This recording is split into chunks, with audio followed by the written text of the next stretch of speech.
Hello, and welcome to Child and Adolescent Psychology. My name is Matthew Poole, and today we're going over Chapter 1, An Introduction to Child Development. Let's first look at the field of child development, its foundations and purpose. When it comes to child development psychology, it's the systematic and scientific study of developmental changes through childhood. It examines how and why children grow, learn, and adapt, as well as it focuses on patterns of growth, behavior, and relationships. It has a critical importance in education, psychology, medicine, and social work. And it helps professionals understand typical and atypical development.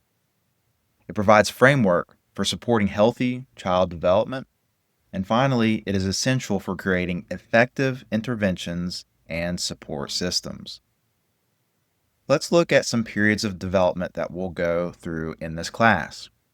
Firstly is the prenatal period, which is conception to birth.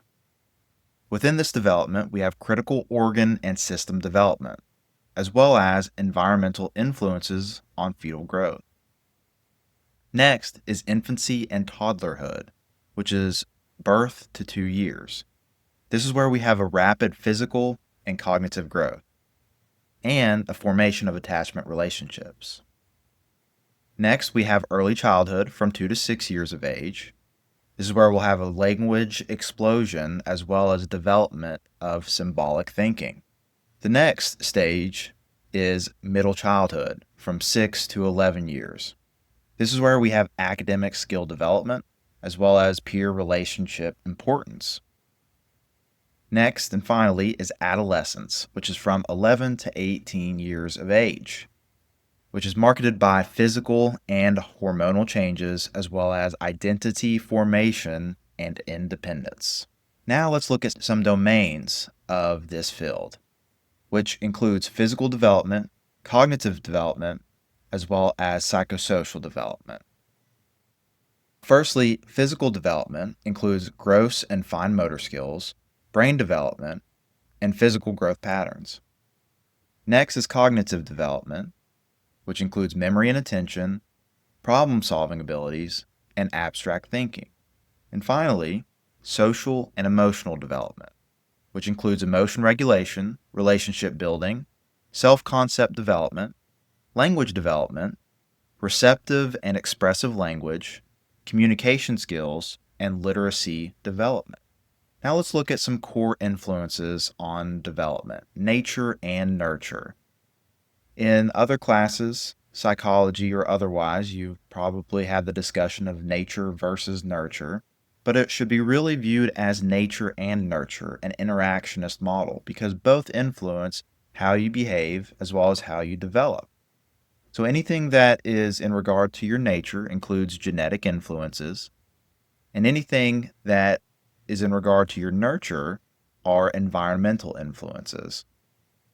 So both of them combined include the following list: heredity, genetic inheritance, chromosomal factors, inherited traits and predispositions, your environment, your physical environment, your social interactions, your learning experiences, and maturation. Biological timetables, growth patterns, developmental readiness, and interactive effects include the gene-environment interactions, as well as epigenetic factors and the timing of experiences. Now let's look at the context of development, the social world of children. So firstly, the family structure and dynamics include parenting styles, sibling relationships, extended family influence. Then we've got educational settings, which include your school environment, your teacher relationships, as well as peer interactions. Then you've got your community impact. These are your neighborhood resources, your social support systems, your cultural context, your values and beliefs, traditional practices, and social norms. Cultural and socioeconomic influences, diversity in development, which includes ethnicity and race, cultural identity development, discrimination effects, cultural pride and resilience, and socioeconomic status. So you've got access to resources, educational opportunities, healthcare availability, Then there are things like immigration factors, acculturation stress, language adaptation, family separation effects, neighborhood impact, community resources, safety and security, as well as social support networks. Now, let's look at the developmental processes key concepts. We will visit these topics throughout the class, nature versus nurture, but it shouldn't be seen as a nature versus nurture. It should be viewed as nature and nurture. Then you have things like your genetic predispositions, which are what you inherit from your biological parents. Then you've got environmental influences. This can be your teachers, this can be your friends. Anything that is an environmental influence is outside of the genetic realm. And you've got interaction effects. Then there's active versus passive development, the child's role in development, environmental shaping, and bidirectional influences. Then you've got concepts like continuous versus discontinuous growth. A lot of theorists in developmental psychology in general have a view of your development as discontinuous or happening in unique stages. We'll talk about a couple today. There are some that think that your development is based on a continuous form, which is like an escalator of improvement over time where you are improving on existing skills. Then you've got gradual changes, stage-based development, as mentioned, critical transition, sensitive periods, optimal learning windows, environmental responsiveness, and developmental plasticity. Let's look really quickly at Freud's contribution, the psychoanalytic perspective. When it comes to, he has the theory of development known as the psychosexual stages of development. They are in 5 unique stages. They are unique to themselves. And I remember it by the acronym OAPPLG, oral, anal, phallic, latency, and genital stage, where to Freud, if there is a difficulty or an issue in one of these 5 stages, this can potentially lead to the fruition of mental difficulties into adulthood. Now, some other key contributions by Freud include the concept of the unconscious mind or unconscious processes, stating that what influences you is a result of unconscious processes, aka mental faculty that is outside of your awareness. Then you've got defense mechanisms, and especially emphasized by his daughter Anna Freud, where you have things like projection, where you take feelings about yourself, you place them onto other people. Sometimes we engage in displacement, where we take our frustrations and we redirect them onto a safer target instead of the original at hand, because the repercussions would be quite severe if we did so. Then you have things like sublimation, which is the healthiest defense mechanism, where you take these frustrations, this anger, and you redirect them into healthy outlets. Why a lot of us will end up working out. It's a very safe and healthy, productive outlet for our frustrations. He was also influential in personality. He has a concept of the id, ego, and superego, where the id is like the devil on the shoulder. It relies on the pleasure principle. It wants what it wants when it wants it. Then you've got the superego, which is like the angel on the shoulder in movies and TV shows. The superego relies on the morality principle. It wants to do what's right every time. But then, just like in those movies and TV shows, the devil and the angel, you there in the center are there to decide and distinguish between the two. You there would be acting as the ego, which relies on trying to compromise between the id and the superego. How can we satisfy the id, but in a socially acceptable manner? He was also influential in clinical applications, child therapy, understanding behavior in general, as well as emotional development. Next, we have a very famous developmental psychologist, again, known as Erik Erikson. He had his theory of the psychosocial stages of development, another discontinuous theorist where they are unique to their respective time frame. And so he has 8 overall developmental stages, but the ones that we'll mainly go through include up to adolescence. So the first stage is trust versus mistrust, autonomy versus shame and doubt, initiative versus guilt, industry versus inferiority, and the last, where, again, adolescence, is we will experience, according to Erickson, identity versus role confusion. Let's look at some learning perspectives, behavioral foundations under behaviorism. So we have things like classical as well as operant conditioning. When you're talking about learning, this is to define what learning is in the form of psychology. It is a relatively permanent change in behavior as a result from experience. And so we have observable behavior focus in this slide, as well as environmental influences. That's separate from your nature, that is in regard to your nurture. So, firstly, we have classical conditioning, which is learning from association, which helps us to anticipate events.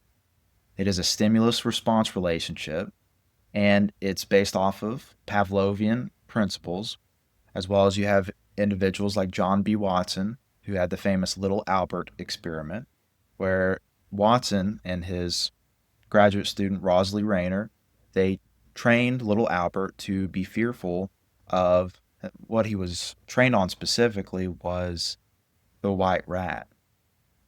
And what they found was he didn't just associate the fear of the loud banging noise with the rat, but little Albert actually generalized. So anything that was somewhat similar to the white rat, he became fearful. Now we have operant conditioning next. Operant conditioning is quite simply learning from our consequences. So this is where we have positive and negative reinforcement and punishment. So with positive reinforcement, this is when you add a pleasant stimulus to make a behavior more likely to occur. So a child does something good, you give them a piece of candy or you give them more time to play their video games.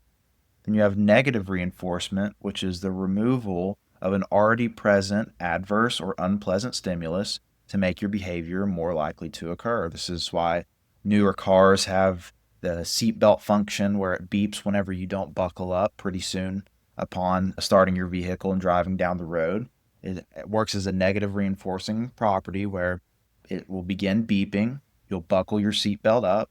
The beeping stops, so there's a removal of an already present adverse or unpleasant stimulus to make your behavior of seatbelt buckling more likely to happen in the future.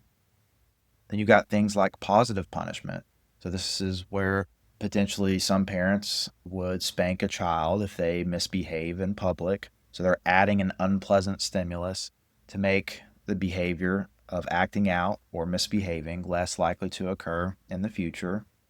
And then you have negative punishment, which is the removal of something that is pleasant to make a behavior less likely to occur.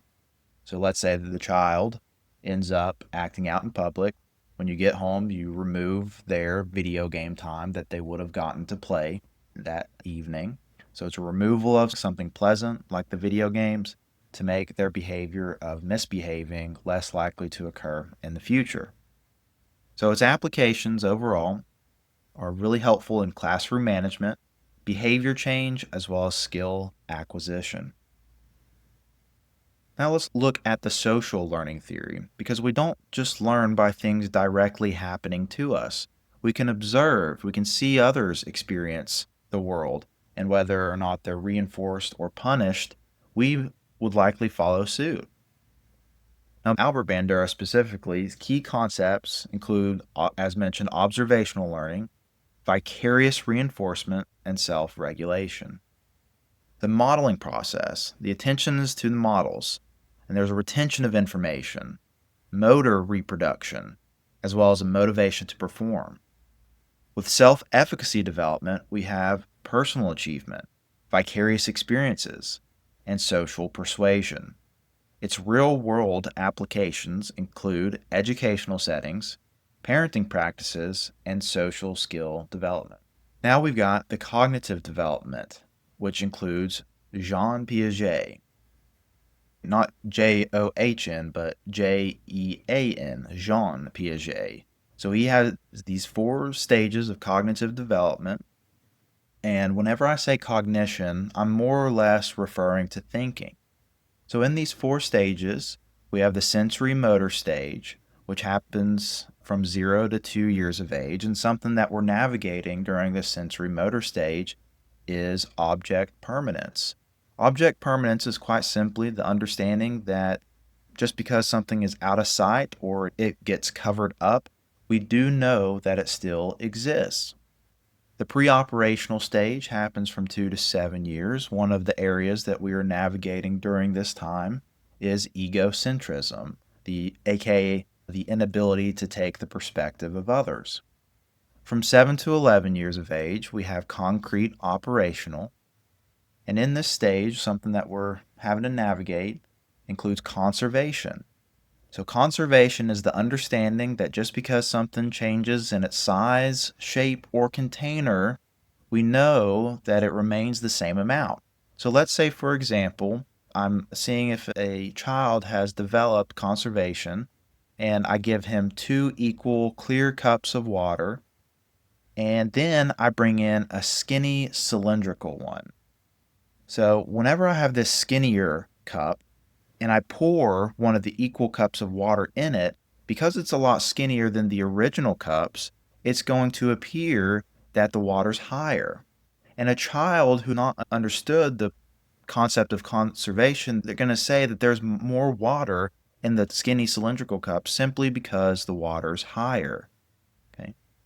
And lastly is formal operational, which happens from 11 to 12 years plus. So, what we navigate from here includes abstract thinking as well as logical reasoning. If you need an acronym to remember this developmental stages, I always say it in my head this way, and if it helps you, great. If not, don't worry about it. Try and figure out something else that works. I just say Sean prefers cold fries. That sticks out to me because I don't know anybody who prefers cold fries. If that's for you, wonderful, but it is not for me. So, Sean prefers cold fries, sensory motor, pre-operational, concrete operational, and formal operational. The key processes include assimilation and accommodation. Then we've got cognitive structures, which include schema development, mental representations, and logical thinking. So we're referring to the thoughts. Okay. Educational implications include active learning, discovery learning, and age-appropriate instruction. Now let's look at the sociocultural theory with Vygotsky. So with Vygotsky, we have a social learning context, which includes cultural transmission, social interaction importance, and the language role. He has this important concept known as the zone of proximal development, focuses on current versus potential development, and the adult guidance associated with that, as well as peer collaboration. Scaffolding techniques include graduated assistance, supported withdrawal, and independent performance.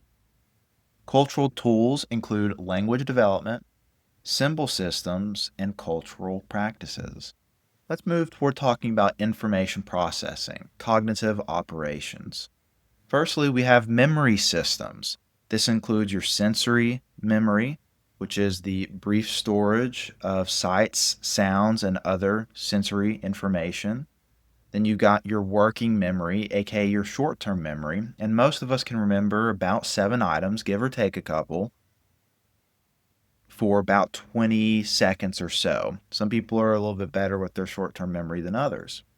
Then long-term memory is whenever we have consolidated that short-term memory, be it through rehearsal, organization, elaboration, utilizing things like acronyms, because we're very much association machines. Not great memory machines, but pretty good association machines. So when you pair 2 or more items together, it's a lot easier to remember that information. Then we've got attention processes, which includes selective attention. We like to think we're able to focus on multiple things at once, but there are certain videos, if you look up selective attention tests, where you can test yourself and see how well you do. But if you're testing somebody and they're not looking for it in the experiments, they tend to not notice. And there's one pretty famous one. If you Google selective attention, it'll pop up. Then we've got sustained attention as well as divided attention. Strategy development includes rehearsal, organization, and elaboration, as I just mentioned. Then we've got executive functions, which include planning, problem solving, and self-monitoring. Contextual and ecological perspectives. Let's look at Brofenbrenner's model. His system levels include the microsystem, aka your immediate environment, your mesosystem, which are the connections between microsystems. You've got your exosystem, which includes indirect environment, the macrosystem, the cultural context, and then the chronosystem, time-based changes. The interactive effects include bidirectional influences, multiple context impacts, and development over time. Its practical applications include policy development, intervention design, and support services. Now let's look at the evolutionary perspective, adaptation and development. With evolutionary psychology, we have natural selection principles, adaptive behaviors, and species typical characteristics. Its genetic foundations include inherited traits, genetic expression, environmental interaction. Then we have survival mechanisms, attachment behaviors, social bonding, and fear responses. Its modern applications include understanding behavior, development patterns, and individual differences. Let's finish this chapter by talking about research methods, different approaches, as well as ethical considerations within child and adolescent development research. Quantitative approaches include statistical analysis, measurement techniques, and variable relationships, aka numbers, if you'd like to simplify it that way. Then we have qualitative methods, which includes interview techniques, observational strategies, and narrative analysis. Mixed methods includes combining approaches, comprehensive understanding, and multiple perspectives. Data collection forms can include surveys and questionnaires, behavioral observations, clinical interviews, as well as standardized tests. Research designs can include experimental methods, which have control groups versus experimental groups. So the control group is quite simply the group that receives no manipulated variable. You are comparing that group to the experimental group. So it includes variable manipulation and is a causation study. Correlational research includes relationship patterns, predictive factors, and natural association. But something to keep in mind, just because there's a correlation does not indicate causation. We can show that there's a relationship between two or more variables, but that doesn't immediately indicate causation. That's something to keep in mind. Developmental designs includes cross-sectional studies as well as longitudinal research. Cross-sectional includes interviewing or studying different people across your particular age group. So let's say, for example, I am conducting a study where I'm looking at the effects of smoking since the age of 21. And if I'm doing a cross-sectional research, it takes a lot less time because I'm interviewing different people at the different age groups. So I have a different group of 30-year-olds that I'm looking at, 40-year-olds, and 50-year-olds.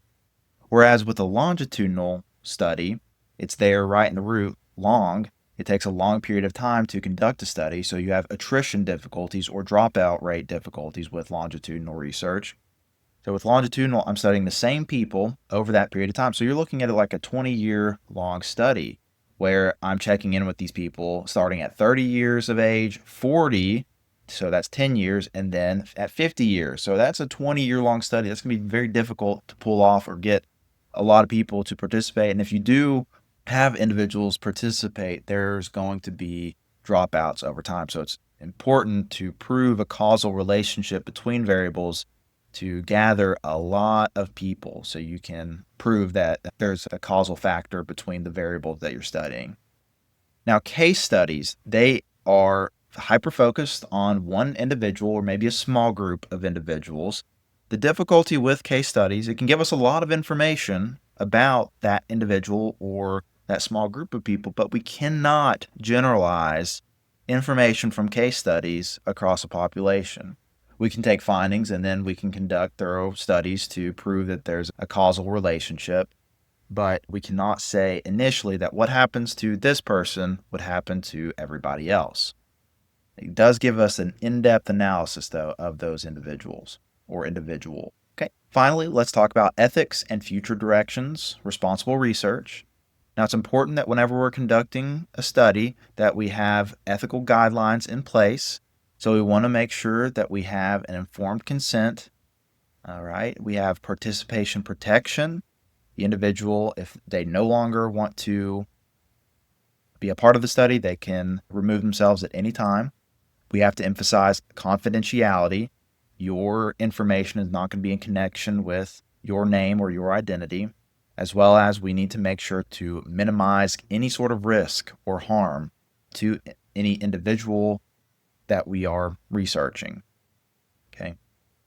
Now, the open science movement includes transparency, replication importance, and data sharing. Its current trends are moving toward technology impact, cultural considerations, and global perspectives. The future directions include emerging methodologies, new theoretical approaches, integration of perspectives, and cross-cultural research. That will conclude Chapter 1 of Child and Adolescent Psychology. I hope you have a good rest of your day, and I'll see you in the next one for Chapter 2. Bye-bye.